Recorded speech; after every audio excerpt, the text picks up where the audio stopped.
I wanted to start off by saying that when Abby first asked me to speak here today about self-care, my initial response was, what do I know about self-care? In many of the 25 years that I've been working in this movement, self-care wasn't something that I embraced and lived. It was some kind of airy-fairy thing that was out there that existed outside of me, and it was for others. It was for the weak. It was for those who had the time to think about and pamper themselves, and I don't have the time for that. I was too busy. I was too busy accomplishing my life's mission, saving the world, putting a dent on the elimination of sexual and domestic violence. Of course, I had many opportunities during those years to participate in workshops about secondary trauma and about self-care. Often, I felt distracted during those workshops. Often, I began thinking about everything else that I should be doing, the report that needed to be written, the volunteers that needed to be trained, the hotline that needed to be staffed, the counseling that needed to be taking place, all of those things that I should be doing rather than being in this workshop. The really important work is what I thought I should be doing, and so I couldn't be present and focused a lot of times in these self-care opportunities that I was given. One of the first times, I am embarrassed to say, but one of the first times, which was not too long ago, that the need for self-care became really evident to me was during a retreat with the Joyful Heart Foundation. There was this amazing speaker, Laura Van Dermot Lipsky. Are any of you familiar with her? Laura has written a book called Trauma Stewardship, and I highly recommend it to everybody. She's a woman that's been working with various sorts of trauma, and she's been able to make the connections about how the trauma that we see and live each day impacts the many areas of our lives. So here I was at this retreat, this all-day retreat that I'd given up the whole day to participate in this kind of airy-fairy thing, and I'm sitting here going, how did I get roped into this?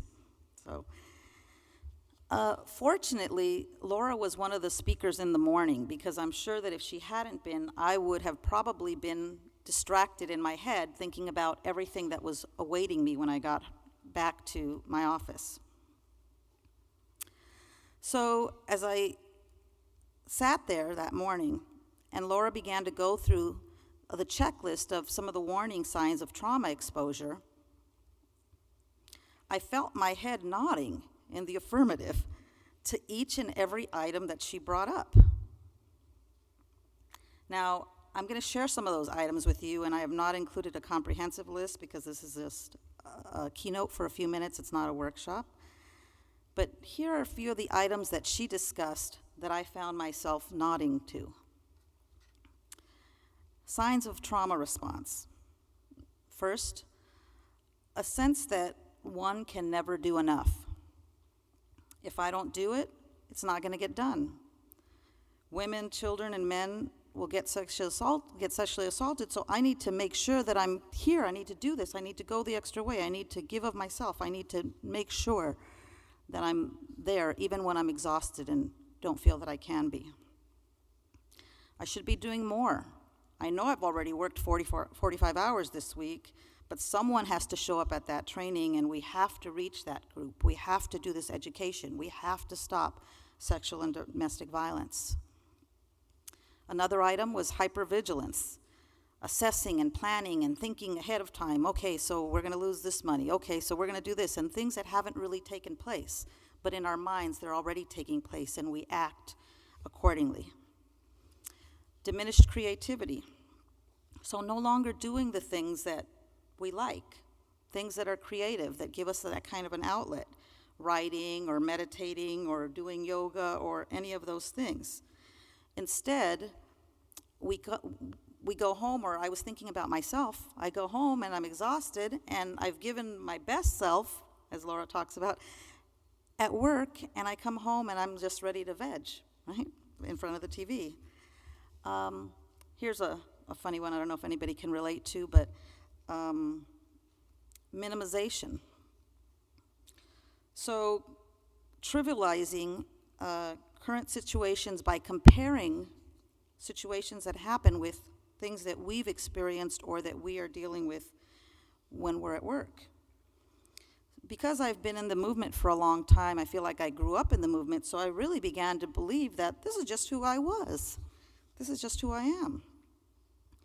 And so one of the things that I found myself doing, and Laura talked about this, and I was really nodding my head at that time, and that is, at the end of the day, I'd get together with my partner, and we'd talk, and, talk about your day and what had happened, and when he would start talking about how stressful his day was, the little voice in my head was going, oh, really?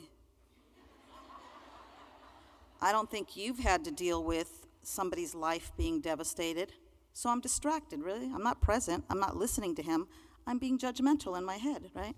I'm sitting there thinking about, you have no idea. So get over it. You're a lightweight. Fortunately, I didn't usually say that, but that's what was going on in my head, right? Can anybody relate? I thought so. And anger and cynicism. We hear so many accounts every day in and day out, so we can't help but have this become a part of who we are, how we think, how we see people.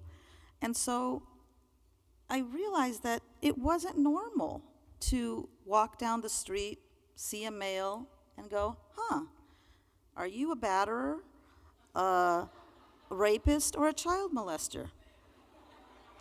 Right? It's not normal, but that becomes part of who you are when we do this every day. That's secondary trauma. So after Laura had gone through the checklist and I had nodded to nearly every item in the affirmative, my first reaction was laughter. I was shocked. But my second reaction was sadness. And I said, how could I have allowed all this to happen? I began to reflect upon my definition of dedication to this movement. And I began to see how I had pigeonholed myself into believing that those of us who worked the 60 hours a week, who made personal sacrifices away from our families and our friends, who skipped many meals, didn't plan, right?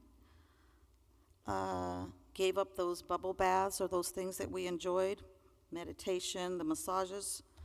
Those of us who did all of those things, we were the really dedicated people. And then suddenly, my definition of dedication and commitment was kind of turned upside down, and I had to begin to question what that was. And I became sad to reflect upon everything that I and countless others in our movement have held as a value. And I had to wonder, why is it that we give public accolades and even awards to those of us who do it all, to those of us that take on the job of 2 or 3 people as we lose funding and have to downsize, to those of us that are exhausted but still come in to do that accompaniment, that still come in to write that grant. I want to be really clear that I'm not suggesting in any way that we should not support or thank the people that do that and those efforts, because we've all been there, and I know that that's part of the culture of our movement. But what I am suggesting is that as a movement, we need to take a look at what we value and what we regard as commitment and dedication. We need to put self-care on the map, and we need to put the well-being of ourselves, the caretakers, at the forefront. This week I've met many people who have made a career out of working to eliminate sexual violence. People who have been in the movement for 30 plus years, and those who have just come to the movement.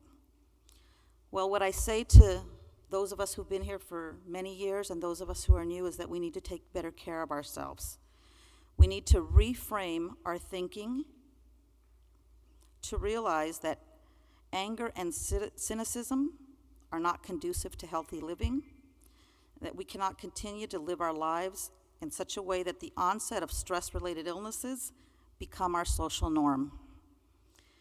We need to question that if we as a movement are truly modeling the messages of valuing and loving ourselves that we send to those survivors, then we need to take a look at what we're doing and what the culture that we create within our movement. So again, I thought about what Abby asked me to speak about, and then I did realize that I had a lot to share about self-care. I believe that many times our greatest life lessons come from those things that we are not particularly proud of, and from those things that come harder for us. For me, self-care has been one of those things. So I ask those of you who have been in the movement, again, for 20 and 30 years, to stop, to look, to reflect, and to embrace the idea that the caretakers, too, need to be cared for. For those of you who are new to the movement, I ask you to make self-care a part of your daily rubric.